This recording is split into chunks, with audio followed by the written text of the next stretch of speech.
Alright mga padyak, dito ko ngayon sa Dan. So para masubukan natin itong dalawang model na bikes ng Trek. Ito yung Marlin 5 at yung Pro Caliber 9.6. So comparison tayo sa entry level at sa high-end na bikes. So check natin to.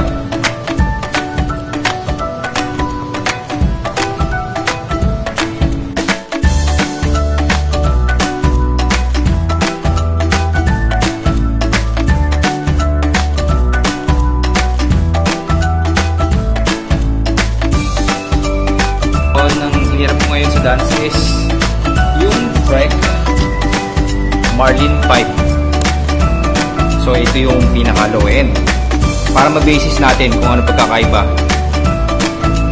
Marlin 5. Quick review tayo na ngayon ha. So ito naman yung Pro Caliber 9.6. So ito yung difference na. Makita natin yung dalawang klaseng bikes, yung pagkakaiba ng dalawa. So, i-compare natin. Mag-start muna tayo sa Marlin 5. Marlin 5, aluminum grade niya is maybe it's much mabigat-bigat siya kasi since na ito yung entry level ni Trek, components niya is mababa rin. So, nakapasok ngayon sa Marlin 5 is naka-core ni 7-speed. Steel lang kanyang na hindi siya cassette type ha, thread type to pag 7-speed. Kanan series na 3x na steel din. Tournier ang FD, wheelset, Bontrager na connection na aluminum. Sabihin natin aluminum. Bontrager XR2 na 29x2 ang kanyang gulong.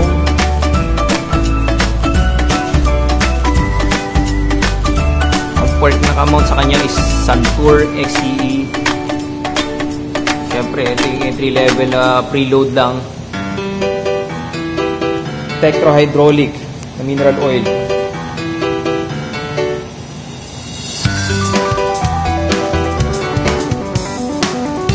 Handlebar niya is aluminum din. Even stem, ganun din. So, Trek Marlin 5. Ang nakasalpak sa kanya kasi na aluminum na pinatawag nila. So, ito parang 60-61, 70-75.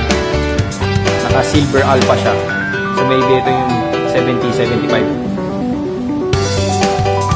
Kanyang saddle is Arvada.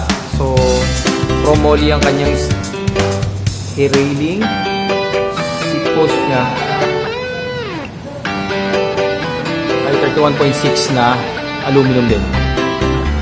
So, hindi kami ng pabigat dito eh. Maybe ang weight na ito around nasa 15 to 16. Tayo ngayon sa Pro Caliber 9.6. So ito na may top of the line ni Trek na carbon. So yung Marlin 5 is around 22,500. Ito na may 140,000.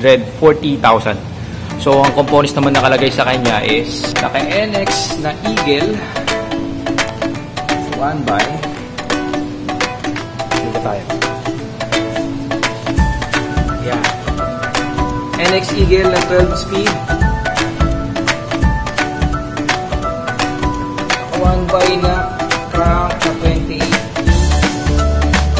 Eagle na rin. Same din Arvada pero mas top of the range ito. Saddle. Seat post is 1.6. Aluminum pero mas lighter to 61. Ang kanyang work naka-recon na remote type, air type na siya. So ang travel is 100. Yeah, much lighter ng series na brake set, NX na shifter. So it's a Pro Caliber 9.6 is a carbon frame na siya.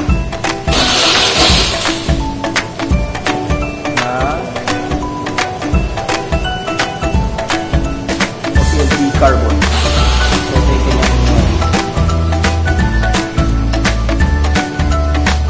yung Pro Caliber na may design na ISO speed. So para siyang socket na tinatawag.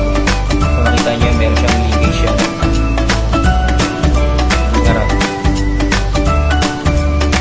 Ang weight nito around nasa 10 to 9.